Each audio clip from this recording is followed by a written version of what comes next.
Assertiveness will always be more difficult. And for that reason, you need to get over the idea that if you need to think about it, you're inadequate in some way. No, if you need to think about it, then you're probably doing it.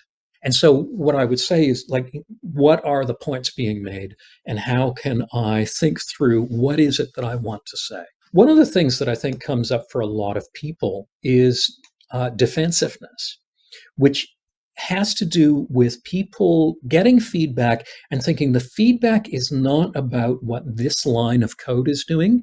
The feedback is about my worth as a human being and whether I should ever have been hired to be part of this team in the first place.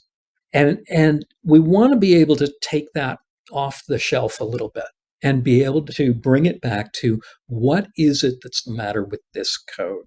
People will often, out of frustration, phrase things as, what are you, an idiot?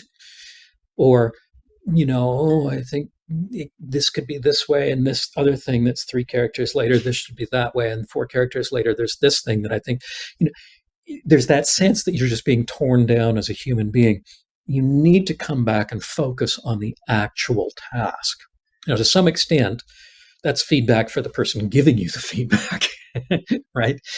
But I think when somebody is saying, oh, this is all wrong, I think one of the best things you can do is take out paper, like bring out a piece of paper and pen and say, okay, let's find out exactly what this is. And in effect, try not to deal with your own ego as much as possible, to get your own ego out of the way, even though you are being attacked in some of these circumstances, and be able to say, what do we think is the matter with this? And what needs to be changed, at least in your view, and then let's talk about it with the team and find out.